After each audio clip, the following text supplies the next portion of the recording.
I'm sure there's still a lot of traces of that, especially with the EDM culture and whatever out here. But man, I'm sure Prince was a great starting leveraging point. Help me out, somebody. Launchpad. You're on it. Thank you. Yeah. Right on. Yeah. No, definitely. I mean, it's very inspiring. Very inspiring.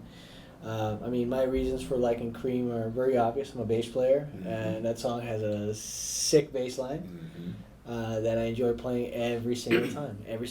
So, you know. You've heard Prince play bass. Yes. Just by himself. Yeah, it's... it almost made me want to quit bass. He's just that well versed at everything. That's the whole thing. You know, he's not even known for it. And I saw him play, I was like, oh, God. Yeah, piano and drums.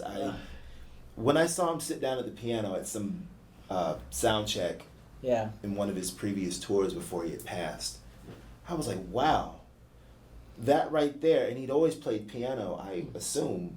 Those are the signs of your greatness right there. Wake me up when we can talk about his wardrobe, okay? That's just as powerful as his music. Well, let's start Let's do it, man. Let's do it. Okay, great. So, let's start. Okay. I think everything he wore was custom. I believe so. I assume. Sure. Do you think he made it himself? I don't think he made it himself. Do you remember the butt pants? Oh, yeah, the chaps or something like that? I guess chaps. The yellow ones with the ass out? Yep. You can edit that out later. But, yeah, I remember ride. That. Yeah, listen. And then he got on TV with him. Yes, he did. What did he play? The MTV Awards? It was the MTV Awards. Yes. I think the next year, Howard Stern parodied it. Yes, he did. He came flying down with his own ass pants. He did. With his ugly ass ass. Hanging out. I think he had worn a version of that like on a tour maybe a year before that. This is what I read somewhere, and they were like red, and it was like, oh my, those pants have like a nude contour to them. You know, what's that all about? Well, people could see that once he was on stage and doing all his dances and whatnot, this man had his ass out. Completely. You know? I know for a fact that the man had over 3,000 pairs of boots. I believe that. Made from one guy out in L.A. A cobbler, of course. Right. You know, Prince, I want to say he had his own shade of purple. He didn't have like the Barney purple or a great purple. He had Prince purple. Yeah, like a deep purple. A deep purple, rich, you know? And I think, not that purple from Purple Rain. I think something a little bit richer than that. Yeah. But had everything, his clothes, his capes, his jackets, just, you know, completely adorned with the stuff. You know, back to the shoes, custom made, and they all had like a metal bar so the heel wouldn't snap off. That man did his own stunts, his own splits, you know, none of that secret, we love you, Michael, that secret, you know, smooth criminal, leaning over kind of stuff. Hooks in your shoes. The hooks in the shoes and stuff embedded in the stage, none of that. Prince did his own all the way down, all the way up kind of splits. Like James Brown that. almost. That's a different story. We'll talk about it next week. Okay? Listen, as a musician, that's one thing I've learned very early on. You can sound the best, you can write the best, you can do everything that makes, you know, your craft the greatest thing. But if you don't look the part, I applaud him because he really broke a lot of rules to be definitely on top. Mm-hmm.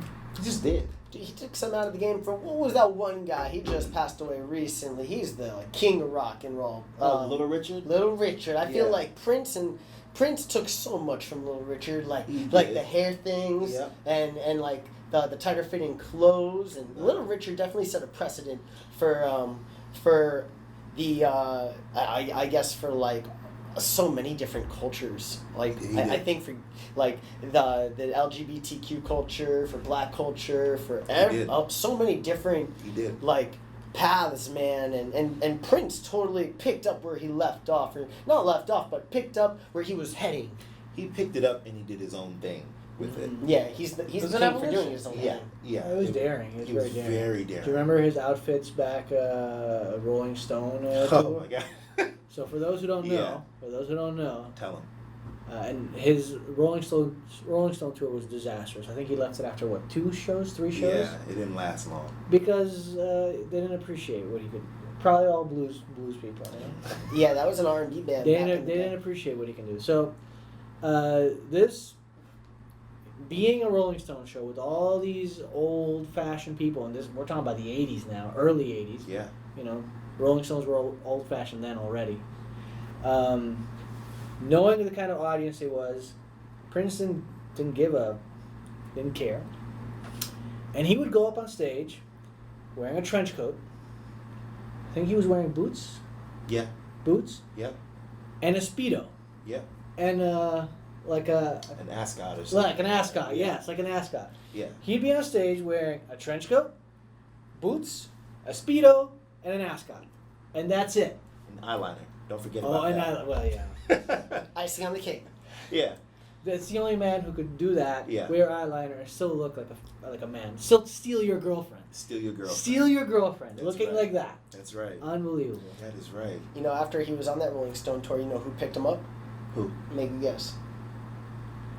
Hell, Well, I could tell you that this character definitely enjoyed himself both before and after shows. And he sang a song called Mary Jane. Rick James. Yeah. Rick James, baby. So Rick James picked up Prince at a party and said, "Yo, you coming on tour with me?" All right, and Prince and Rick James would have these like Michael Jackson would have these show-offs. All right, where Rick James was always watching Prince from the side, and Prince would always watch the show of Rick James on the side, and like they would see who has the better show. They would always like go neck and neck. They were always like battling it out. And dude, if Prince did something extravagant, Rick James had to one-up him all the time, and it was just a great run from what I've heard from.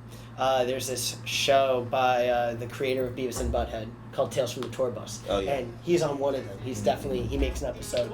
And so I'm sorry to spoil the episode, but yeah,